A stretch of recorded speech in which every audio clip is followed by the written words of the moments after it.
This is from Spoken English Shelter of Bujingarravu Tammizetti. ఆంగ్లంలో మాట్లాడడానికి grammar అవసరమా? Grammar నేర్చుకోకుండా ఆంగ్లం మాట్లాడలేమా? ఈ సందేహం పూర్తిగా తీరాలంటే, మీ మనసుల నుండి దూరం కావాలంటే, మీరు కొద్దిగా ఓపిక పట్టాలండి మరి. దయచేసి కాస్త తీరిక చేసుకుని చూడండి ఈ వీడియోను ఆశాంతం. ఆంగ్లం ధారాళంగా మాట్లాడడానికి గ్రామర్ అవసరం అసలు లేనే లేదని కొందరంటారు. ఆంగ్లం అనర్గళంగా మాట్లాడడానికి గ్రామర్ నేర్చుకోవడం ఎంతైనా అవసరముందని మరికొందరు అనడం మీకు బాగా తెలిసిన పాఠమే. అసలు ఆంగ్ల పాఠం మాట ఎలా ఉన్నా, ఈ పాఠం మాత్రం మిమ్మల్ని అయోమయంలో పడేస్తూ మీరు చాలా మందిని అసహనానికి గురి చేసి ఉంటుందని వేరే చెప్పనవసరం లేదు. అసలు ఆంగ్లం వాగ్దాటిగా మాట్లాడడానికి గ్రామర్ అవసరమో లేదో ముందు తెలుసుకోండి. అంటే గ్రామర్ అవసరమే అనుకుంటే ఎందుకు మిమ్మల్ని మీరు ప్రశ్నించుకోండి. గ్రామర్ అవసరం లేదనుకుంటే ఎందుకు మీకుగా ఆలోచించండి. పుట్టినప్పుడు మీరు ఉగ్గుపాలతో గ్రామర్ నేర్చుకున్నారా? గ్రామర్ నేర్చుకోకుండానే మీరు మీ చిన్నప్పుడు బుల్లి బుల్లి తప్పటడుగులతో మీ వాళ్ళను మురిపిస్తూ వచ్చి రాని ముద్దు ముద్దు మాటలతో మీ వాళ్ళను మై మరపిస్తూ మెప్పిస్తూ వచ్చారు. ఆ తర్వాత మీకు తెలిసినదే, మన దేశంలో వేరే ప్రాంతంలో చాలా కాలం పాటు నివసిస్తూ ఉన్న లేదా అక్కడే సెటిల్ అయిపోయిన చాలామంది ఆ ప్రాంత భాష మాట్లాడడం మొదలుపెడతారు వారి అవసరం కొలది ఆ భాష తాలూకు గ్రామర్ నేర్చుకోకుండానే. అలాంటప్పుడు ఆంగ్ల భాష మాట్లాడడానికి ప్రత్యేకంగా గ్రామర్ నేర్చుకునే అవసరం ఎందుకని మీరు ఎప్పుడైనా మిమ్మల్ని మీరు ప్రశ్నించుకున్నారా? లేదే. పోనీ ఆంగ్లం అనర్గళంగా మాట్లాడడానికి అసలు గ్రామర్ అవసరం లేనే లేదని బల్లగుద్ది మరీ చెప్పి వాదించే కొద్దిమంది గ్రామర్ లేకుండా పాఠాలు చెప్పడం లేదా సంభాషించడం మీరెప్పుడైనా చూశారా? గ్రామర్ ఉపయోగించకుండా వారెక్కడైనా వేదిక మీద స్పీచ్ ఇవ్వడం మీరెప్పుడైనా గమనించారా? అసలు గ్రామర్ సంబంధం లేకుండా మీరు మామూలు వార్తలు, భాషా సంబంధిత వ్యాఖ్యానాలు లాంటివి ఎక్కడైనా వింటున్నారా? మరలాంటప్పుడు ఆంగ్లం అనర్గళంగా మాట్లాడడానికి అసలు గ్రామర్ అవసరమే లేదనడంలో ఔచిత్యం ఏమిటి? ఇదంతా చూస్తుంటే ఓ విషయం మీకు చెప్పాలనిపిస్తోంది. ఏదో రకంగా క్షేమంగా కాలవ అవతల ఒడ్డుకు ఈదుకుంటూ చేరిన ఓ వ్యక్తి తర్వాత యువతల ఒడ్డునున్న వాళ్ళను కలుస్తూ చూస్తూ ఇదంతా తన ప్రతిభేనని, చాలా కృషి చేసి ఈత నేర్చుకున్నానని, ఈత నేర్చుకోవడం చాలా కష్టమని, చాలా మెలకువలు తెలుసుకోవాలని, తనలాగా కష్టపడితే మీరు విజయం సాధించగలరని ఏకరువు పెడుతూ తన ఘనకార్యాల్ని, తెలివితేటల్ని వల్లెవేస్తూ మీకు ఈత నేర్పిస్తానని చెప్తూనే భయపెడుతూ మిమ్మల్ని సదా త్రిశంకు స్వర్గంలో ఉంచుతూ తన పబ్బం గడుపుకుంటూ పోయే ఆ పెద్ద మనిషికి అసలు సరిగా ఈతే రాదని చెప్తే మీరు ఉలిక్కి పడతారు, ఆశ్చర్యపోతారు. ఈ కథలోని ఆ కాలువ దగ్గర ఆ పెద్ద మనిషి చేసిన విన్యాసాల్ని చూసి అయోమయంలో పడిపోతారు. ఒకలాంటి మాయాజాలంలో చిక్కుకుపోతారు. అసలా పెద్ద మనిషి కాలువలో ఈత నేర్చుకునే ప్రయత్నంలో ఉన్నాడని, ఈత నేర్చుకోవడానికే అక్కడకు వచ్చాడని, పొరపాటున ఏ గాలివాటానో కాలువలో కాస్త అటు ప్రక్కకు వెళ్ళగా, ఓ పాము తన దగ్గరకు రావటం గమనించి, భయంతో ఎటు వెళ్ళాలో తనకే తెలియక అవతలి ప్రక్కకు భయంతో కాళ్ళు చేతులు ఊపేస్తూ పోతూ, ఒక ప్రక్క పాము కంటపడితే కాటేస్తుందేమోననే భయంతో, మరో ప్రక్క కాళ్ళు చేతులు ఆడించకుంటే మునిగిపోతానేమోననే సావు భయంతో, ఎలాగోలా ఈదుకుంటూ బాదుకుంటూ కాళ్ళు అవతల ప్రక్కకు పాము భయంతో కొట్టుకుపోయాడనేది ఒడ్డునున్న వాళ్లకు తెలియదు. తెలిసే అవకాశమే లేదు. పైగా కాలువలో ఈదుకుంటూ పోతున్న, కొట్టుకుపోతున్న ఆ మనిషిని చూస్తూ ఏమి గజి ఈతగాడురా, ఏమి ఈదాడురా ఈత అంటూ అనుకుంటూ ఈతంటూ నేర్చుకుంటే అతని దగ్గరే నేర్చుకోవాలంటూ మైండ్లో ఫిక్సప్ అయిపోతూ ఆ క్షణంలో ఈత వచ్చేసినట్టే ఆనందపడిపోతారు, సంభ్రమపడిపోతారు. తరువాత ఆ వ్యక్తి తిరిగి యువతల ఒడ్డుకు ఈదుకుంటూ వచ్చాడా, లేక వేరే విధంగా వచ్చాడా అనేది కూడా అసలు పట్టించుకోరు. అలా పట్టించుకునే వాళ్లే అయితే ఎవరి దగ్గర మటుకు వారి దగ్గరకు ఎందుకు వెళ్తారు ఏదైనా నేర్చుకోవడానికి? ఎందుకంటే ఈ రోజుల్లో షో చేసే వాళ్ళే అందరికీ బాగా నచ్చుతారు. సత్తా సరుకున్న వాళ్ళు అసలే పనికిరారు.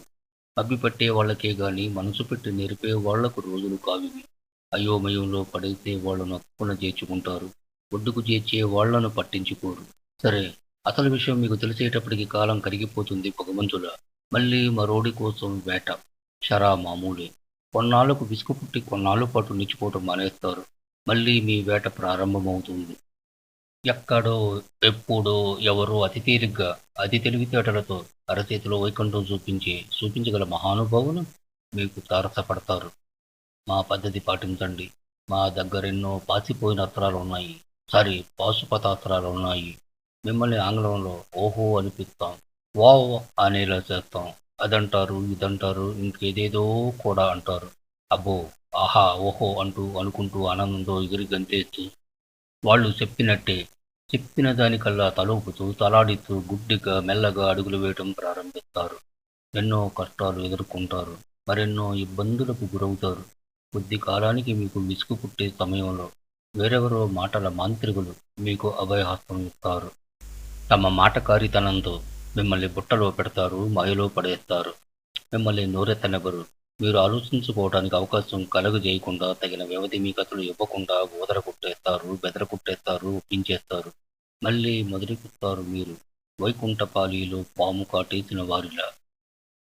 This is from spoken English shelter of Bhujangarao Tammisetti.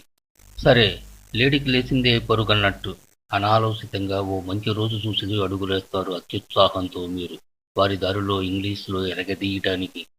వారు చెప్పినట్టే మీరు చూసా తప్పక పాటిస్తారు. తప్పులో కాలేసేమని మీరు తెలుసుకునేసరికి సమయం మించిపోతుంది. వయసు దాటిపోతుంది. అప్పటికే మీరు బోలెడంత డబ్బు ఖర్చు పెట్టేస్తారు. కరిగిపోయిన కాలం మాట సరే.